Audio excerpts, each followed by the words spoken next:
Hey guys, it's Rashaad here with Bad Beats CCG. I'm coming at you with the deck I played tonight at our pre-release for our locals today. I ended up going 3-1 today with this deck. I definitely wouldn't consider it a high-tier deck. It's extremely fun. This deck is very fun, and it's pretty good, but you just have a lot of bad matchups. Like any leader that bursts cards is automatically a bad matchup. Any decks that can combo like easily and just fill their drop back up, just kind of makes it the game harder too, because as we'll get into the cards later on, but most your good cards are kind of skillless cards if your opponent's drop isn't empty. But so getting into the leader, his auto, when he attacks, you draw a card. His second auto, which is once per turn, when he is in a battle himself and you combo with a black card, you get to remove a battle card from your opponent's drop, and if they no longer have any battle cards in their drop, you get to draw one card. And so his awaken, which kind of like plays off that ability. Yeah, it's a 4 less life awaken, or if your opponent has 4 cards in their warp, you can also awaken early that way. His awaken is untap 1, draw 1, you flip him over, and then he's got the same first 2 autos, so when he attacks you draw a card, and then the same once per turn, where you combo 1 and then you draw if they have it, none. And then his additional ability that he has on the back is once per turn activate main. For 1 energy, you get to play from your deck or hand a 2-drop Demon Realm Race, Demon God, or Evil Wizard card. That's 2 energy. So this can play Mecha Kabura, which is like really good. It's just kind of hard to actually like get it off with your opponent having no battle cards in the drop. But yeah, that's the leader. And then we'll get into the cards in the deck that we play. You want to have this card turn 1, like guaranteed. This Toa. When you player, you look at the top 5, you add, basically, you're never going to whiff this ability. It's the same target as the leader. The Evil Wizard, Demon Realm Race, or a Demon God card, add it to your hand. The energy cost doesn't matter on it. You just look at the top 5, grab one of those dudes. And then her activate main, which is like really the combo starter of your deck. This is what gets you started. Once per turn, you pay 1 energy and you play a skillless 2-drop card from your drop or your deck that has 15k power or less, and then you can only activate that once per turn, and it blanks it for the rest of the turn. But this is how you want to cheat your skillless cards out early to get your stuff started. So we'll get into those cards. And then the SRs I play 3 of the new Mecha Kabura. This card's a good self-awakener if you have to self-awaken. It also helps remove cards from your opponent's drop. So with him, you'll pay 2 energy, you discard him from your hand, and you crit 1 life. And then you get to remove 1 battle card from your opponent's drop, and you play 2 cost Demon Realm Race, Demon God, or Evil Wizard cards that aren't Mecha Kabura from your deck with different names. So this is like another way to get like 2 skillless cards out if you have to get skillless, but then there's other 2-drop targets that you also play that he can get out for you. So you play him. And then obviously, this is just a really good card that you can play in your main deck. Like, once you know like all your matchups, this card's like really good. One of the best cards in the game. Like being able to shut your opponent's turn off a turn, and because it really you have to grind a little bit in this deck. If you're not playing against a deck that you can just easily remove their drop, then you really are playing a grind game. And your leader can play this for 1 energy from your deck on your backside. Of like if you get to resolve that off, so this is just a really good card that you should play. And then other 2 SRs I play. This card. That card's stupid. This card is insanely good, and you can easily bump this card to 3 if you want to. There are some cards in here you can cut if you want to bump this card to 3. I wouldn't play 4 of it because of the 1 energy combo cost. You're normally tapping out on your turns. So, I mean, I wouldn't bump it to 4-3. Probably be really good, honestly. So what this card does is it's got deflect and triple strike. And once per turn on his auto, when he attacks, you get to warp 2 battle cards from your opponent's drop instead of 1. And if they have 10 or more battle cards in their warp, when he attacks, you get to untap them. And then his once per turn ability on the bottom down there is if your opponent activates a counter in a battle with him, then you get to warp 1 card from your opponent's life. And then very down there at the bottom, the way you play him faster than 6 energy is if your opponent has 3 or more cards in their warp, then you get to tap 4 energy to play him for your hand for 4. So you're normally gonna be playing him on turn 4. By then you should have 10 cards in their warp. If not, you can honestly just wait a turn, or you can just try to push for game with them and set them up. But this is a really good card. Like, this is probably the best card in the deck for sure. And going on to the other extremely good cards is going to be the Shroom and Salsa package. So both of these cards have the same initial activate main to play them for 1 energy. You bounce one of your skillless battle cards back to your hand. That's energy cost of 2 or 3, and you play these for 1 energy from your hand. And then they also both have the same auto of when you attack, you warp a battle card from your opponent's drop. And then Salsa, if your opponent has no battle cards in their drop, you play a skillless battle card from your hand or your drop for free. And then Shroom, when you swing, he warps the one from the drop, but then if they have no battle cards, you get to warp one of their cards on the board. So this one's good board removal, and this one's for aggro. So you basically, if you have 2 or 3 Shrooms in your hand, your opponent has no drop, you can swing like 6 times on turn 3 with this card alone, if they end up not having more battle cards in the drop. So this like really turns on the aggro, and then this is if you need to play a slower control game.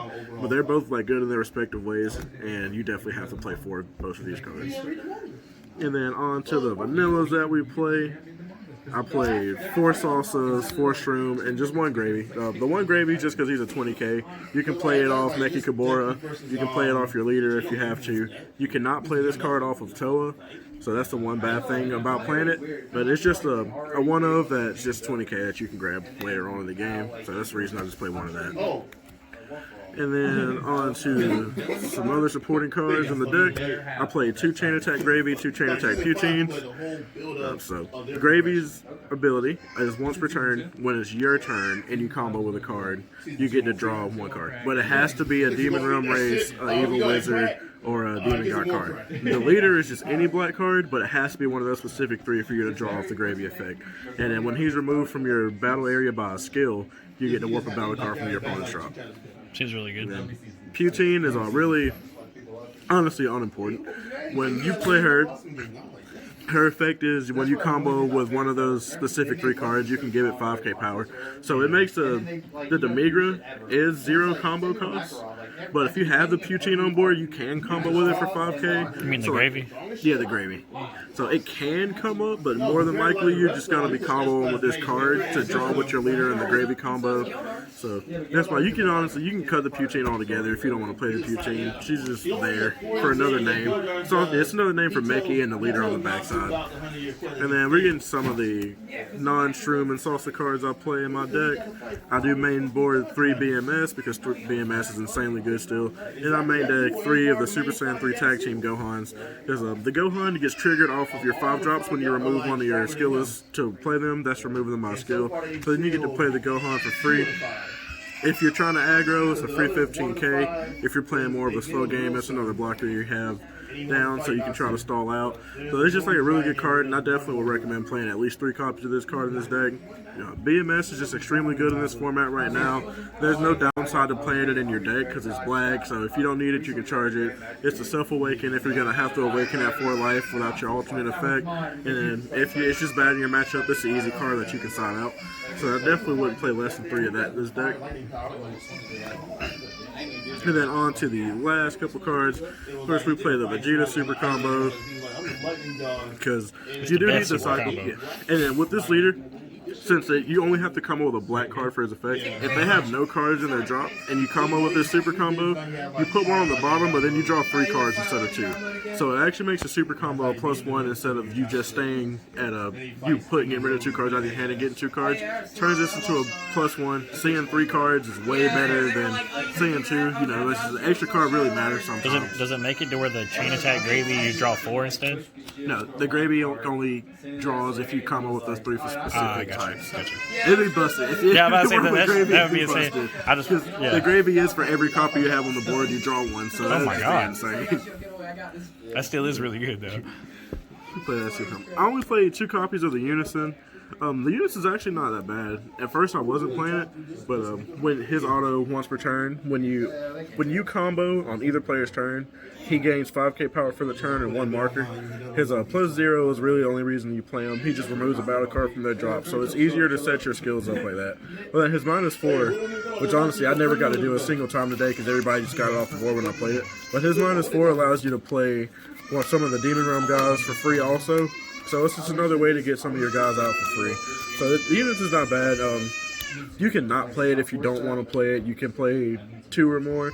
Honestly, 3 might be okay. Like, it's actually pretty decent Unison. And the last 3 cards I play are 3 Power Bursts. I don't make more that many negates because you want a combo for your leader, so you can remove their cards and see more cards in your deck. So you don't really want to play too many negates. I mean, if you want to, you can obviously play a fourth power burst, and you can just cut like the gravy or something like that.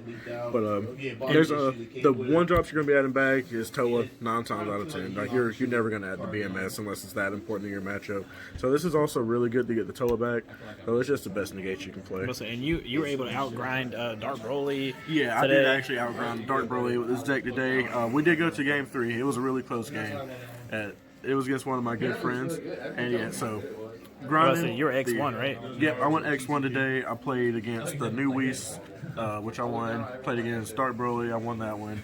I lost against Mecha Frieza today, and I won against. I can't remember what my last match was today.